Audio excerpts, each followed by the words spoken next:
मैं विकास चंद्रा फिर से आज एक टॉपिक लेकर आया हूँ। इसमें एक ध्यान देने वाली बात है कि कोई ऐसी बात इसमें है नहीं कि जो पहले से नहीं थी। हर एक किताब में, हर एक जगह सब चीज़ मिलता है। इम्पोर्टेंट ये है कि ये किसी पर्टिकुलर एग्ज़ाम के लिए कैसे पढ़ा जाए, और मैं यहाँ सिर्फ अपना नोट जो बनाया था उसी को प्रोड्यूस कर रहा हूँ, जिसने मुझे हेल्प करी थी इसको एग्ज़ाम को क्रैक करने के लिए, कि कैसे पढ़ता था कैसे। बहुत इम्पोर्टेंट ये है कि ज़्यादातर बच्चे पढ़ना नहीं जानते। पढ़ने का मतलब है कि कंसंट्रेशन उसका नहीं हो पाता। दो तरह से कंसंट्रेशन की जाती है। एक तो जैसे कि पढ़ा, उसको कुछ याद नहीं रहा, उस पढ़ने का कोई मतलब नहीं। इसलिए एक दूसरा तरीका अडॉप्ट किया जाता है कि रिवर्स, पहले क्वेश्चन देखो, अगर उसके बाद तुम पढ़ोगे तो उसमें होता क्या है कि आप कंसंट्रेट हो पाते हैं, कि जो डाउट्स है उस पर फोकस हो पाते हैं। ये सबसे इम्पोर्टेंट बात है। जिसने ये काम करना सीख ले, कोई भी कंपटीशन उसके लिए टफ नहीं है। अब जैसे अब टॉर्शन में तो वैसे एक एक डायरी से उठाता हूँ, लिख जाता हूँ कि किसी को कुछ हेल्प मिल जाए, ठीक है, तरीका है, मोटिवेशन भी मिले। जो मोटिवेटेड नहीं रहेगा या अपने पे कॉन्फिडेंस नहीं रहेगा तो वो तो पहले ही हार गया। सबसे पहले तो अपने पे कॉन्फिडेंस होना, पढ़ने का तरीका सीखना, और रिवर्स पढ़ाई इसमें ज़्यादा इफ़ेक्टिव है रेदर देन कि आप थ्योरी पढ़िए फिर वो बनाइए। आप थ्योरी पढ़े हैं 4 साल, ठीक है, आपका एक फ्रेम तैयार है थ्योरी का। अब क्वेश्चन उठाइए, उसको इशूज़, डाउट्स को रिजॉल्व कीजिए, और ये तरीका जान लीजिएगा तो आपका फोकस बढ़ेगा। क्योंकि जब आप डाउट रिजॉल्व करते रहते हैं तो उसमें आप कंसंट्रेट ज़्यादा होते हैं। ये बहुत इम्पोर्टेंट है। और बाद की बात होती है कि परीक्षा कैसे देना है, क्या करना, पहले सब्जेक्ट को ठीक समझिए। तो आज मैं टॉर्सन ईएस एग्ज़ाम के लिए वो सबसे पहले डेरिवेशन और एक सवाल उठाएंगे। देखिए कितना सिंपल है। टॉर्सन पढ़ने के लिए एक बात है, कुछ जैसे कि बेंडिंग मोमेंट के स्ट्रेस डेवलपमेंट में आपने देखा था कुछ एजम्पशन था, उसी तरह टॉर्शन में भी कुछ एजम्पशन है। ये होती है तो वो रूल लागू होती है। और ये है जैसे circular section remain circular even after twisting. अगर वो घूम जाता है तो ऐसा नहीं कि सर्कुलर सेक्शन डिस्टोर्ट हो जाए, तब रूल नहीं लगेगी। दूसरा, plan section remain plan and don't twist और रैप वार्प, मतलब मुड़ना नहीं चाहिए, मतलब वो भी प्लान ही रहना चाहिए। All diameter of the normal cross section which were originally straight remain straight after twisting and their magnitude do not change. Stress don't exceed the proportional limit. कोई डाउट नहीं है। shaft is loaded by twisting couples in planes that are perpendicular to the axis of shaft. Material of the shaft is uniform throughout. Twist along the shaft is uniform. इसमें कोई doubt नहीं है। और ये लिखने का मतलब ये है कि ये जो छोटा ऑब्जेक्टिव कभी देता है ना, जिसमें टाइम नहीं लगता, 2-3 चीज़ें लिख देगा, this is correct, this one is correct, this one is not correct, ये सब छोटी चीज़ें यही सबसे उठा के पूछ देता है। चलिए अब एक शाफ्ट देखते हैं। सपोज ये दीवार में फिक्स है, ये शाफ्ट है ऐसी, इस पर टॉर्क लग रहा है, ये घुमाना चाह रहा है, ये टॉर्क लगने से होगा क्या, इसका साइड व्यू देखते हैं। सपोज कोई एक सरफेस पे ए पॉइंट है, ये राउंड सा सरफेस है, अगर इसमें टॉर्क लगेगा तो ये ए जो है ए डैश की तरफ शिफ्ट करना चाहेगा। मान लीजिए उसका एंगल थीटा है, थीटा। और उसी तरह से अगर ये ए से ए डैश शिफ्ट करेगा तो यहाँ भी जो ये फिक्स पॉइंट जो स्ट्रेट लाइन था ए बी, वो भी हट के इधर जाएगा, यहाँ फाई एंगल बनेगा। और इसकी लेंथ सपोज एल है, तो देखिए अगर यहाँ टॉर्क डेवलप कर रहा है तो इधर ही उल्टा में टॉर्क डेवलप करेगा। ये सेक्शन को, राउंड को, साइड को मैंने ऐसे बना लिया लार्ज व्यू में। तो अब देखते हैं इसका रेडियस आर है, और रेडियस आर है। तो अब देखिए ये जो ए ओ आर हो गया, ओ सेंटर है, ओ डैश, और दूसरा माना है डी और डी डैश, उसको बाद में कंसीडर करेंगे। Say the shaft is twisted as shown by the applying torque. इसमें ट्विस्ट किया, due to twist से the point A shift to A dash due to twist theta at 0, ये होगा, थीटा होगा, ये थीटा हो जाएगा, ये शिफ्ट करने का। The radius of shaft is r. तो अब सिंपल फाई स्ट्रेन का फॉर्मूला से आपको तो पता ही होगा, ए डैश, ये सर्कुलर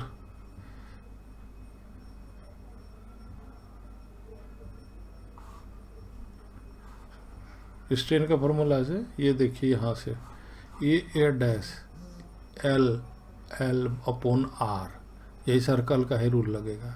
एल है ये, तो ए डैश बराबर आर थीटा, दोनों को रिलेट करना है ना उपाय।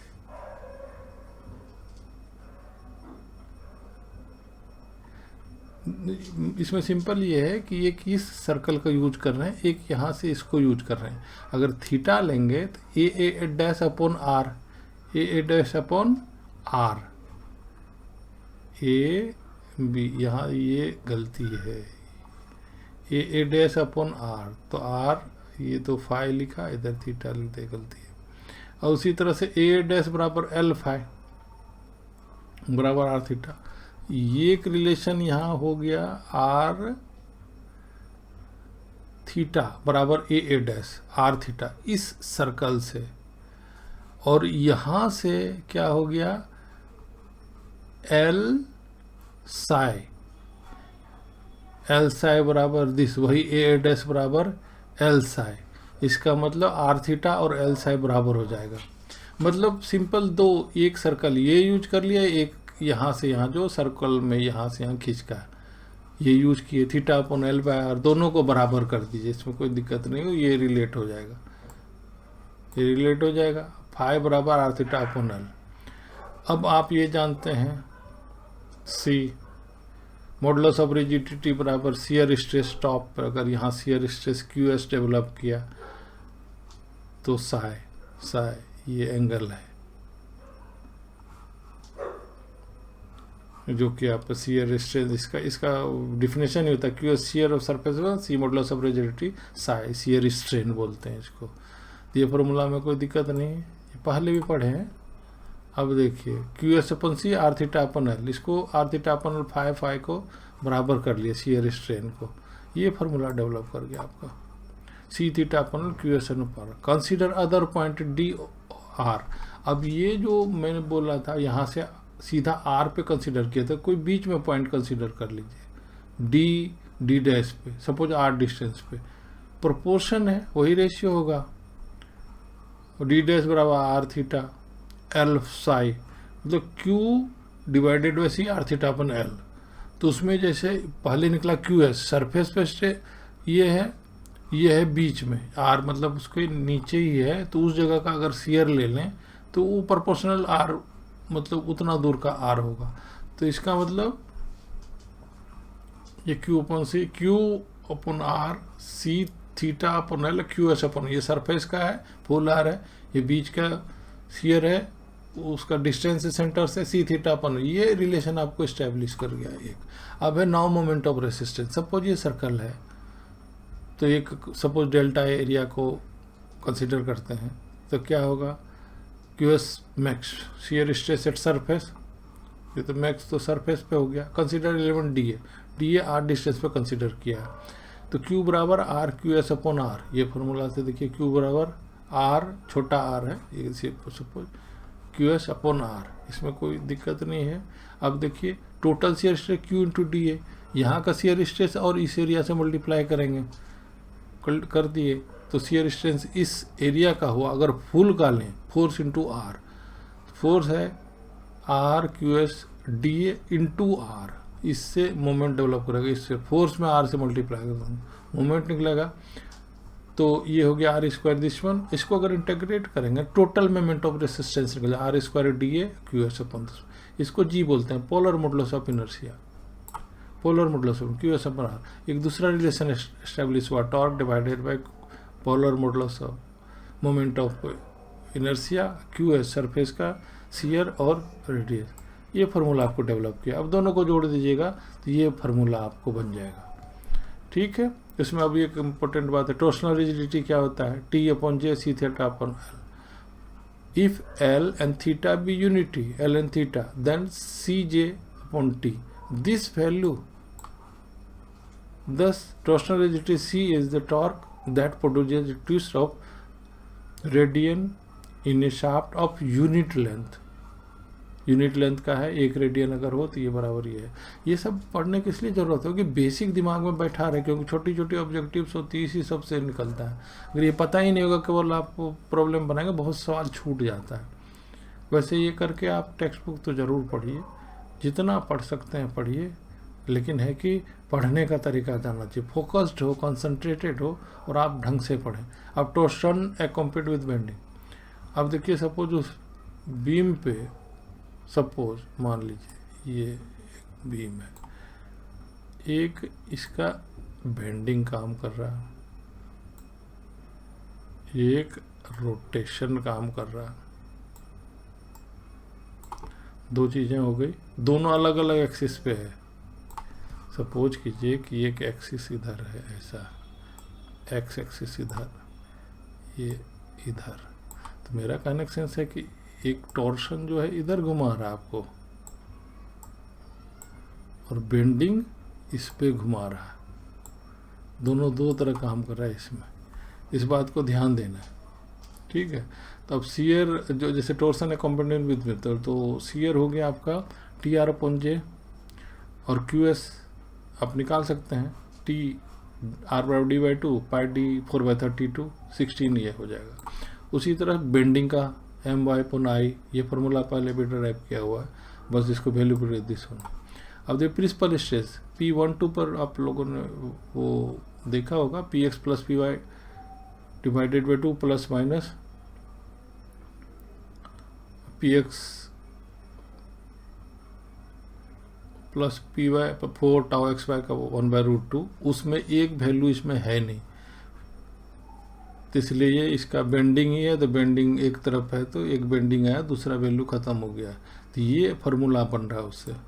अगर इसमें आप वैल्यू पुट कर दीजिएगा ये, तो आपको ये फार्मूला बन जाएगा। ये आप कॉपी कलम रखें अपना और इसको पुट करके अपने से लिखें, आपको प्रैक्टिस होगा, आपको समझ आएगी, ये इम्पोर्टेंट है। ये हो गया 10 टू अल्फ़ा बराबर 2qs बाई पी, सब ये पहले का जो प्रिंसिपल स्ट्रेस निकाले थे उसमें ये चीज़ें हैं, सब उसी से हो जाएगा। इतना होने के बाद आप देखो हॉर्स पावर, ये हमेशा याद रखिएगा, ये हमेशा कहीं ना कहीं यूज होते रहता है, एचपी में और किलोवाट में।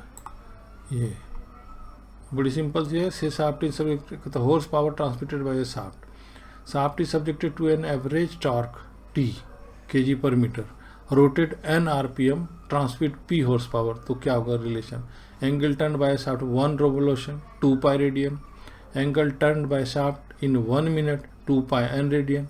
1 मिनट में n रोटेशन होता है तो इतना हो गया। Work done by the shaft पर minute p into 2 pi n, kg metre में है, ये kg मीटर में। अब इसको सिंपल कन्वर्सन है, 2 पाई n 4500 से डिवाइड करेंगे, ये कन्वर्सन है तो एचपी में हो जाएगा। अगर किलोवाट में करेंगे तो ये वैसे होता है इतना वैल्यू, नेट पे भी आप सर्च कर लीजिए किलोवाट और कितना होता है पर मिनट। तो ये दोनों याद रखना बहुत जरूरी है, अक्सर ये आपको ऑब्जेक्टिव में या कहीं कहीं काम आएगा। सपोज एक सवाल उठा लेते हैं, 96 में पूछा, बड़ा सिंपल सा सवाल है। A steel shaft is subjected to a torque of 2000 kg metre and bending moment of 100 mistake किया, ये नहीं हो सकता।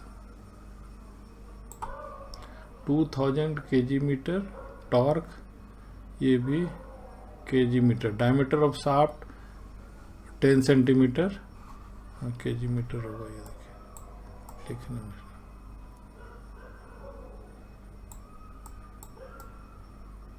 मिस्टेक्स हो सकता है, मैं भी लिखता हूँ, गलतियाँ हो सकती है, इस पर ध्यान दीजिएगा। डायमीटर ऑफ शाफ्ट केवल मैं तो दिखाना चाह रहा हूँ कैसे करना। ये डायमीटर ऑफ शाफ्ट 10 सेंटीमीटर है। Calculate maximum minimum principal stresses and maximum shear stress in the shaft at its surface. तो कह रहा है सरफेस पे क्या मैक्सिमम मिनिमम प्रिंसिपल स्ट्रेस होगा, एम दिया हुआ है, टी दिया हुआ, डाया ऑफ शाफ्ट दिया हुआ। अभी बेंडिंग स्ट्रेस का फॉर्मूला आपको पता है, और वैसे डायरेक्ट आपको ये पता ही है, पी मैक्स बराबर ये अभी ऊपर आपने ड्राइव किया, और टी बराबर ये से क्यू एस का फार्मूला भी पता है आपको, उसको वैल्यू पुट कर देना है। ये भी आपका फार्मूला भी निकला तो ऊपर में आप सिंपल वैल्यू पुट कर दिए, ये कर दिए, आपका ये निकल गया। और maximum shear stress sigma 1 minus sigma 2 divided by 2। और दूसरा रास्ता ये हो सकता है कि आप इसका सर्कल खींच लीजिए, मोर का सर्कल खींचिए, उसमें सारे वैल्यू अपने निकल जाएंगे, और थीटा ये सब आपको निकल ही जाता है जब आप वैल्यू पुट करेंगे कोई भी। तो आपको तो पता ही होगा ये सर्कल का, तो उसमें क्यू ये रेडियस आपको मिल जाता है, ये सिग्मा 1 सिग्मा 2 यहाँ,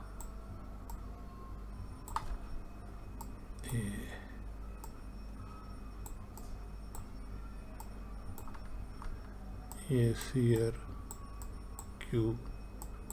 इस टाइप से अगर आप प्लॉट करते हैं तो आपको सब चीज़ मिल जाता है। अब इससे रेडियस निकाल लीजिएगा, यहाँ से आप किसी भी पॉइंट पे निकाल सकते हैं, यहाँ से फाई निकल जाएगा, यहाँ से थीटा निकल जाएगा, इससे भी आप आराम से बना सकते हैं। तो इतना ही मेरा कहने का सेंस ये है कि पढ़ाई में कंसंट्रेशन, टारगेट के प्रति थोड़ी वफादारी। अगर आप सैग हैं कि कर पाऊंगा नहीं कर पाऊंगे तो भूल के भी मत सोचिए, एकदम फिक्स कीजिए टारगेट को, और कॉन्फिडेंस अपने में होना चाहिए, ये सब कुछ हो जाएगा। और कंसंट्रेशन नहीं बनता अगर उधर आपको थ्योरी पढ़ के उसको, तो रिवर्स में चलिए, सबसे बेस्ट तरीका है। जहाँ आपके पास दिक्कत आएगी, आपको क्वेरी आएगी, आपको डाउट्स आएंगे, उसको क्लियर करेंगे, तब आप बड़ा कंसंट्रेट होकर पढ़ेंगे। ये बहुत इंपॉर्टेंट है। इसी के साथ देखने के लिए भी धन्यवाद। जहाँ तक इससे मदद मिल सकता है लीजिए। मैं इसी तरह कोशिश करूँगा कुछ हेल्प हो जाए आप लोगों को। ये जानते हुए कि मैं टीचर नहीं, मैं प्रोफेशनल इंजीनियर हूँ।